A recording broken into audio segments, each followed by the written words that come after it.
अब जो 1948 में या 1947 में जो पार्टीशन प्लान बनाया यूएन ने, उसके पीछे क्या हिस्ट्री है, उसके पीछे क्या पॉलिटिक्स है या उसके पीछे क्या सोशल रीजंस है, एक बार हम उनको समझते हैं कि एग्जैक्टली हुआ क्या था। हिस्ट्री जाती है, अगर हम इतिहास की बात करें तो आज से लगभग 3000 साल पहले यहूदियों में एक राजा हुआ डेविड। उसका लड़का था जो राजा है सोलोमन। सोलोमन ने जो आज का इजराइल है उसमें मंदिर बनाया, सोलोमन टेम्पल करके। ये जो जगह है इसको बोला जाता है टेम्पल माउंट। वो जो जगह है, जो शहर है, वो है टेम्पल माउंट। उसमें मंदिर बनाया सोलोमन टेम्पल करके। कब बनाया? 957 BCE में। एक बात मैं ये बता दूं, उस टाइम पे क्रिश्चियन एग्जिस्ट नहीं करते थे, मुसलमान एग्जिस्ट नहीं करते थे। उस टाइम पे बेबीलोन साम्राज्य होता था, यानी कि मेसोपोटामिया सभ्यता होती थी। उस टाइम में और सभ्यताएं होती थी जो क्रिश्चियंस और मुसलमानों से अलग थी। तो वहां पे जैसे मेसोपोटामिया है बेबीलोन, वहां पे मल्टीपल गॉड्स की पूजा होती थी। आज एक ईश्वरवाद है जो इराक, मेसोपोटामिया का नाम अब क्या है? इराक। ऐसे ही ईरान था, ईरान का नाम क्या था? पर्शिया, वहां पारसी धर्म था। ठीक है, तो ये वो सारी सभ्यताएं खत्म हो गई, अब क्रिश्चियन और मुसलमान रहे। तो ये बात उनके एग्जिस्टेंस से पहले की है, 3000 साल पहले की। 3000 साल पहले मंदिर बनाया गया। अब क्या हुआ, जब वो मंदिर बनाया गया उसके लगभग 450 साल बाद वो मंदिर तोड़ दिया गया। किसने तोड़ा? बेबीलोनियंस ने। जो बेबीलोन के जो राजा थे उन्होंने हमला किया और वो मंदिर तोड़ दिया। जो अगर बेबीलोन की हम बात करें, ये मेसोपोटामिया जो इराक है, ठीक है, तो वहां पे वो साम्राज्य था। जैसे अगर आपने सुना हो हैंगिंग गार्डन्स ऑफ बेबीलोन, ठीक है, तो ये सभ्यता थी। तो बेबीलोनियंस ने वहां पे अटैक किया, मंदिर तोड़ दिया और वहां यहूदी लोग वहां से भागने लगे। ठीक है, अब क्या हुआ, वहां पे रोमन्स का साम्राज्य उभरने लगा यूरोप में। रोमन्स का अपॉइंटेड एक राजा था जिसका नाम था हेरोड। ये यहूदी था धर्म से। तो इसने अलाउ किया यहूदियों को मंदिर दोबारा बनाने के लिए। कब किया? 516 BCE में। अब लेकिन उसने बना तो दिया वो मंदिर और वो रहा भी 400 साढ़े 400 साल वो वहां पे रहा। लेकिन फिर जो रोमन अंपायर है उसका प्रभुत्व बढ़ा। उसमें कोई एक राजा ऐसा आया जिसको ये पसंद नहीं आया और उसने 70 CE में, यानी कि 70 ईस्वी में उस मंदिर पर दोबारा हमला किया और उसे फिर से तोड़ दिया।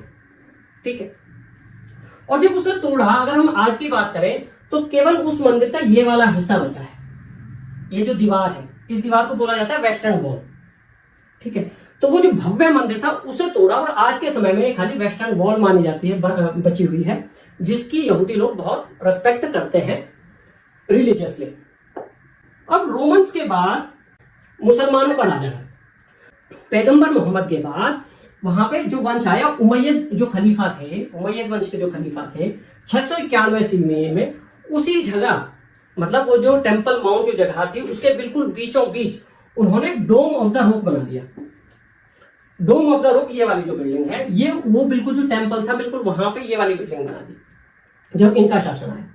क्या क्या विचार था? विचार ये था कि जो मोहम्मद है, जब वो आसमान यात्रा पे गए थे घोड़ों पे उड़ के, तो जो जहां से वो यात्रा शुरू हुई थी वो जो जगह है उसको रिमेंबर करने के लिए, उसको एक प्रतीक बनाने के लिए उसी जगह ये बनाया गया डोम ऑफ द रॉक। ठीक है, ये सुनहरी कलर की गुंबद है। 691 CE की बात है, ये अल मलिक ने बनवाई। अब उसके लगभग 15 साल बाद 705 में, ठीक है, अल वालिद ने, उसी वंश के उमैयद खलीफा ने, ये अल अक्सा मस्जिद वहां पे बनवाई। उसके जो टेम्पल माउंट है उस शहर के साउथ में ये वाली मस्जिद बनवाई उसने। ठीक है, इसके पीछे क्या था? वही लॉजिक था, वही आस्था थी कि जो आसमान जो यात्रा की थी मोहम्मद ने, तो उनको पहले मक्का मस्जिद से पहले, जो मक्का मदीना है वहां से पहले यहां लाया गया था आसमानी यात्रा के लिए। तो वो यहां पे रुके थे, जहां उन्होंने नहाई धोई की होगी, रेस्ट किया होगा, तो यहां वो रुके थे। तो इस प्लेस का स्थान या इस प्लेस की जगह भी मुसलमानों में वही है, जो मक्का मदीना के बाद जो इंपॉर्टेंट प्लेस है वो ये है। तो यहां वो रुके और फिर इसके बाद जो है इस वाले प्लेस से उन्होंने यात्रा शुरू की। तो ये दोनों प्लेस मुसलमानों के लिए हो गए बहुत इंपॉर्टेंट। तो वो एक ही जगह है, इजराइल जो है, जो जेरूसलम है, वहां पे मुसलमानों का भी प्लेस हो गए दो इंपॉर्टेंट, और यहूदियों का वहां मंदिर था ही। अब देखिए वहां मुसलमानों का राज चल रहा है, उमैयद खलीफा का जो वंश है वहां पे राज कर रहा है। अब क्या हुआ, 1099 में क्रिश्चियंस ने धर्म युद्ध कहके मुसलमानों पे हमला किया, यानी कि उस एरिया में हमला किया। अब कहने की बात यह है कि यह कंफ्यूजन ना हो कि क्रिश्चियंस ने यहूदियों का बदला लेने के लिए ऐसा किया, ऐसा नहीं है। क्रिश्चियंस के अपने रिलीजियस कारण है वहां हमला करने के लिए, और क्रिश्चियंस ने उसे क्या कहा, धर्म युद्ध, और वहां पे वो सक्सेस भी हुए उसे पाने में। अब धर्म युद्ध इसे क्यों कहा गया, क्रिश्चियंस के लिए वो इंपॉर्टेंट प्लेस क्यों है, जो जीसस क्राइस्ट हैं वो यहूदी थे, मतलब जो उनका जन्म हुआ वो यहूदी परिवार में हुआ, यानी कि अगर उनका बैकग्राउंड करें तो वो खुद यहूदी हैं, और उनका नाम जीसस क्राइस्ट है, तो क्राइस्ट से क्रिश्चियन धर्म बना। ठीक है, जैसे भारत की बात करें, जैसे गौतम बुद्ध हैं या महावीर जैन है, वो हिंदू हैं, गौतम बुद्ध हिंदू हैं और उनके नाम के ऊपर बौद्ध धर्म चला। महावीर जैन है, वो हिंदू हैं, हिंदू घर में पैदा हुए और उनके नाम के ऊपर जैन धर्म चला। ऐसे ही जीसस क्राइस्ट यहूदियों के घर में पैदा हुए, क्राइस्ट से क्रिश्चियन धर्म चला। ठीक, तो जीसस क्राइस्ट जो है वो जेरूसलम गए, वहां वो उपदेश देते थे अपने शिष्यों को। जो उनको फांसी या जो उनको सूली पे टांगा गया, सूली पे जो लटकाया गया, वो वहीं पे जेरूसलम में ही दी गई। फांसी से पहले उन्होंने खाना खाया वहां पे, जिस सड़क से वो लाए गए, तो वो सारे जो प्लेसेस हैं वो क्रिश्चियंस के लिए बहुत महत्वपूर्ण है रिलीजियस टर्म में। तो क्रिश्चियंस ने उसे अपनी रिलीजियस भूमि मान के मुसलमानों पे वहां अरब में अटैक किया और उन्होंने वो युद्ध जीत भी लिया। लेकिन बात ये हुई, वो जो है उस पर कब्जा बहुत टाइम तक नहीं रख पाए। उसके 80 साल बाद, यानी कि 1187 में मुसलमानों ने उस पर फिर से कब्जा कर लिया। तो इस तरीके से वो अदला बदली चल रही है, कभी कोई किसी पर अटैक कर रहा है, कभी कोई किसी पर अटैक कर रहा है। ठीक है, ऐसा नहीं है कि इस जो पहला धर्म युद्ध था उसके बाद क्रिश्चियंस ने कोशिशें नहीं की, उसके बाद उन्होंने 6 बार 7 बार कोशिश वो करते रहे, कभी सफलता मिली, जैसे पहले युद्ध में मिली, फिर कहीं आंशिक सफलता मिली, कहीं पे सफलता नहीं मिली। तो अब जो यहूदी हैं वो वहां पे नहीं है, वो पूरे यूरोप में बिखर चुके हैं, क्योंकि बार बार हमले हो रहे हैं, तो बार बार विस्थापित हो रहे हैं, तो वो पूरे यूरोप में, रूस में वो फैले हुए हैं। युद्ध चल रहा है क्रिश्चियंस और मुसलमानों के बीच में। ठीक, अब देखिए जो मुसलमान है उसमें भी अलग अलग वंश हैं, अलग अलग देशों से अलग अलग सभ्यताएं हैं जो युद्ध कर रही हैं। 1517 में जो उस्मानिया साम्राज्य था, ओटोमन एम्पायर, उसने जो दूसरे मुसलमान राजा थे उनको हरा के वहां पे कब्जा कर लिया ओटोमन एम्पायर ने। तो वहां पे ओटोमन रूल हो गया जेरूसलम में। ओटोमन एम्पायर इतना बड़ा था कि ज्यादातर जो मिडिल ईस्ट कंट्रीज थे, चाहे वो सऊदी अरब हो, जॉर्डन हो, इजिप्ट हो, सीरिया हो, ठीक है, ज्यादातर जो देश थे वो ओटोमन एम्पायर में थे। खाली मिडिल ईस्ट के ही नहीं, यूरोप के कंट्रीज भी उसके अंडर में थे, जो अफ्रीका महाद्वीप है उसके कंट्रीज भी बहुत सारे उसके अंडर में थे। यानी ओटोमन एम्पायर एक बहुत बड़ा साम्राज्य था जिसके कंट्रोल में ये अब आ चुका था जेरूसलम। तो 400 साल 1517 से 1917 तक उस पे ओटोमन एम्पायर का कंट्रोल रहा। ठीक है, अब जब हम बात कर रहे थे कि यूरोप में वो जो यहूदी फैले हुए हैं, है ना, कोई अब यूरोप बहुत बड़ा है, रूस भी है, तो वहां पे अलग अलग जगह वो लोग बसे हुए हैं। अब आज का जो इंप्रेशन है वो ये है कि यहूदी और क्रिश्चियंस एक साथ है, ठीक है, जो मिलकर युद्ध करते हैं। पर उस टाइम पे यहूदियों के साथ बहुत जो है अत्याचार होते थे, बहुत पार्शियलिटी होती थी यूरोप में। उसके रिलीजियस कारण भी थे, पॉलिटिकल कारण भी थे और सोशल कारण भी थे। एक बार हम उस पर डिस्कस करेंगे। देखिए जो रिलीजियस कारण थे वो क्या थे कि यहूदियों ने जीसस क्राइस्ट को जो गॉड है या गॉड का पुत्र मानने से मना कर दिया। तो क्रिश्चियंस को हमेशा ये रहती थी कि जिसे हम भगवान माने उसे ये क्यों नहीं माने। तो ये एक रिलीजियस कारण था दोनों में।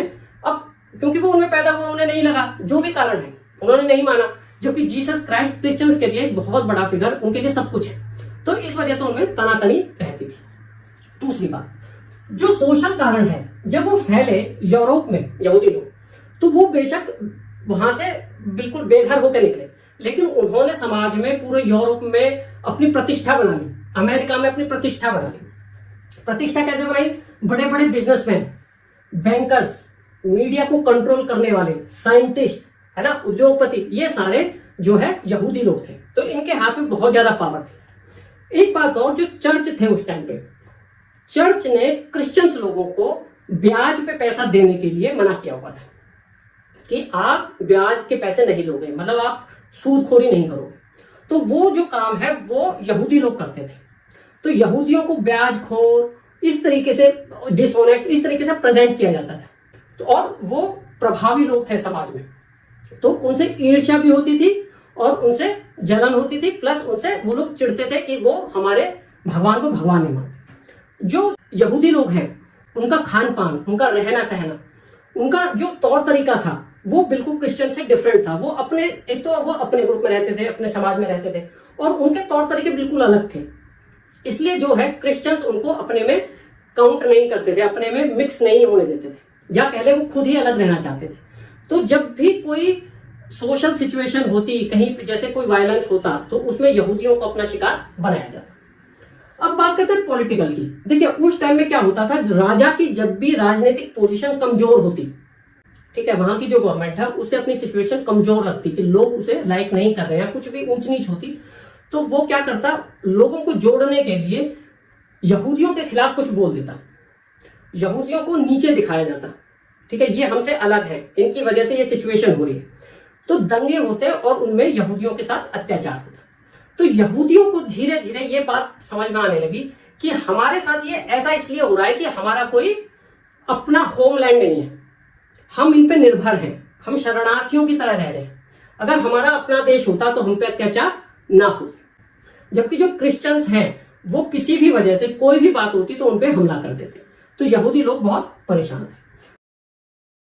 तो उन्होंने ये डिसीजन बनाया, वो इस डिसीजन पे पहुंचे कि जो हमारा होमलैंड है इजराइल, जहां पे हमारा पहला मंदिर था, जहां पे हम ओरिजिनली बसे हुए थे, हम वहीं जाएंगे, उसे ही अपना होमलैंड बनाएंगे, वो ही हमारा कंट्री होना चाहिए, हमें वहीं पे बसना चाहिए, जिससे कि हम पे जो हमारे साधारण लोग हैं उन पे और क्रूरटी ना हो।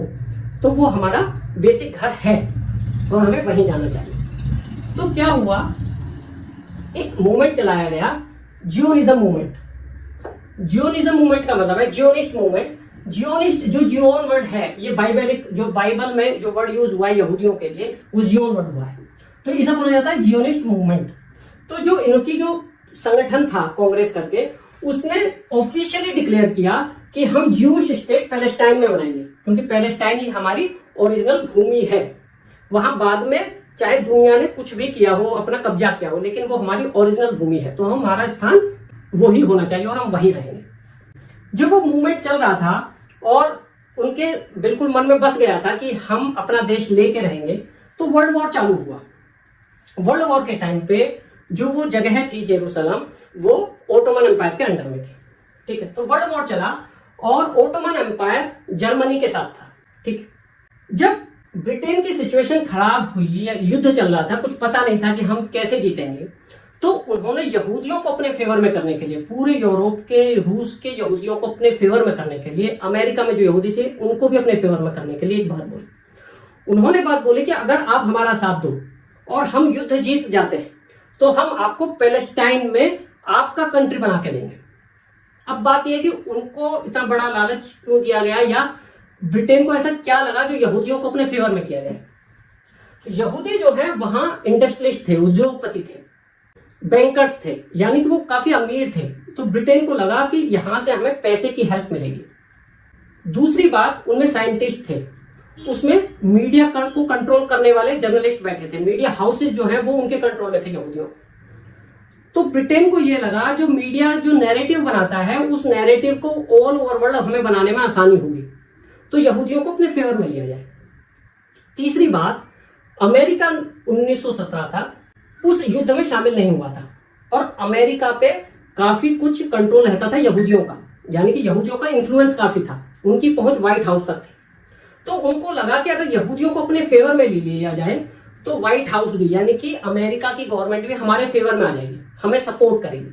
तो इस तरीके से कई सारे कारण थे कि ब्रिटेन ने यह डिक्लेयर किया कि हम यहूदियों के लिए अलग देश बना के देंगे, आप हमारा साथ दो। अब उन्होंने पूरा तन मन धन से ब्रिटेन का साथ दिया यहूदियों ने, और जो क्रिश्चियंस लोग थे या जो ब्रिटेन था वो युद्ध जीत गया और ऑटोमन एम्पायर ब्रिटेन के हाथ में आ गया, यानी जेरूसलम ब्रिटेन के हाथ में आ गया। अब क्योंकि उसने प्रॉमिस किया हुआ है और कहीं पे उनके धार्मिक ग्रंथ में भी लिखा हुआ है कि पैलेस्टाइन जो है, जो जेरूसलम है, वो इनको हैंड ओवर करना चाहिए यहूदियों को। तो उनके दिमाग में भी हो गया कि भाई हमारी इन्होंने हेल्प की है, रिलीजियसली भी उनका स्थान है, तो हम इनको ये कंट्री बना के देंगे। अच्छा, अब लेकिन यहाँ पे ये ऐसे ही चलता रहा और सेकेंड वर्ल्ड वॉर चालू हो गया। फर्स्ट वर्ल्ड वॉर में जर्मनी हार गया और जो हिटलर था वो बहुत ज्यादा तानाशाही व्यक्ति था। उसने जो फर्स्ट वर्ल्ड वॉर में हारे वो लोग, उसका जो ठीकरा है वो यहूदियों पे फोड़ा कि यहूदियों ने हमें हरवाया। यहूदी जो है वो एक गद्दार कौम है, वो हमसे अलग कौम है, इन्होंने हमारा साथ नहीं दिया, ये लोग गद्दार है, कमजोर है, तो इन्हें जर्मनी में रहने का, इनको जीने का हक नहीं है। तो लगभग 60 लाख यहूदी बहुत ऑर्गेनाइज तरीके से जर्मनी ने मारे, हिटलर ने मारे। कहने का मतलब ये है कि यहूदियों पे इतने सारे अत्याचार हुए। पहले स्पोरेडिक इवेंट्स होते थे, मतलब कि कोई दंगा भड़क गया है ना, फिर रुक गया, फिर कहीं कुछ हो गया। ये बहुत ऑर्गेनाइज तरीके से यहूदियों को खत्म करा गया। तो यहूदियों में डर बैठ गया, यहूदी बहुत परेशान हो गए कि क्या करें। तो वो क्या हुआ, वो लोग अपना जो रिलीजियस प्लेस था जेरूसलम, उसकी तरफ वो प्रस्थान करने लगे, यानी कि वहां पे बहुत ज्यादा माइग्रेशन होने लग गया यहूदियों का 1943 के बाद, यानी कि 1947 तक वहां बहुत ज्यादा माइग्रेशन हुआ। जब माइग्रेशन हुआ तो वहां की जो पब्लिक थी पैलेस्टाइन की, अरब लोगों की, वो ये सहन नहीं कर पाए कि यहूदी लोग यहाँ पे रहे, क्योंकि मुसलमानों में और यहूदियों में आपस में कंफ्लिक्ट है कंसिडरिंग रिलीजियस इश्यूज। तो वहां पे जब दंगे होने लगे तो ये डिसाइड किया गया कि अब पैलेस्टाइन को 2 हिस्सों में बांट दिया जाए। एक हिस्सा इजराइल को दे दिया जाए, क्योंकि इजराइल का वो होमलैंड है, रिलीजियस लैंड है और पहले से प्रॉमिस कर रखा है, तो इसको वो लैंड दिया जाए। और जो पैलेस्टाइन है, इनको उसका आधा पार्ट करके इनके अनुकूल वो पार्ट दे दिया जाए। तो ये सारी वो हिस्ट्री है, ये सारी वो पॉलिटिक्स है, वो इतिहास है, वो जो कल्चरल इश्यूज हैं, जिसकी वजह से ये सारा जो स्टोरी है ये चल रहा है। अब अगर इसकी फाइनल बात करें, जो इजराइल है उसका सपना क्या है, उसकी अभी भी इच्छा पूरी नहीं हुई है। वो वहां पे बस तो गए हैं इजराइल, लेकिन जो वो टेम्पल है वो अभी तक बना नहीं पाए। टेम्पल क्यों नहीं बना पाए? जो ये प्लेस है टेम्पल का, उनका ओरिजिनल टेम्पल, वो वहीं पे बनाना चाहते हैं और वहां पे ये ऑलरेडी बिल्डिंग बनी हुई है मुसलमानों की। अगर वो इस पे बनाएंगे तो इसमें प्रॉब्लम होगी और इससे वर्ल्ड लेवल पे झगड़े होंगे, उनकी डिप्लोमेटिक पोजीशन कमजोर होगी। तो जो उनका ड्रीम है कि वहां पे अपना जो ओरिजिनल टेम्पल था, सोलोमन टेम्पल, वो बनाया जाए, वो इच्छा अभी तक पूरी नहीं हो पाई है। और उनके दिमाग में यही है कि उस इच्छा को, जो वर्षों से वो जो इच्छा चली आ रही है, उसे कैसे पूरा करा जाए। जबकि जो अरब है, वो जो बहुत सारे जो संगठन है, वो उनका एग्जिस्टेंस ही बियर नहीं कर पा रहे हैं, टेम्पल तो दूर की बात है। तो ये पूरी हिस्ट्री है। इस पूरे झगड़े की जो जड़ है वो इस तरीके से है, जो कि पुरानी चली आ रही है। उसके पीछे कारण है, अगर 1947 में ही वो मान लिया गया होता जो यूएन पार्टीशन प्लान है, तो ये नौबत ना आती। आपको अगर वीडियो पसंद आए हो तो प्लीज लाइक करना। अगले टाइम फिर किसी ऐसे ही एक इंपॉर्टेंट टॉपिक के साथ, रोचक टॉपिक के साथ आएंगे। Thank you.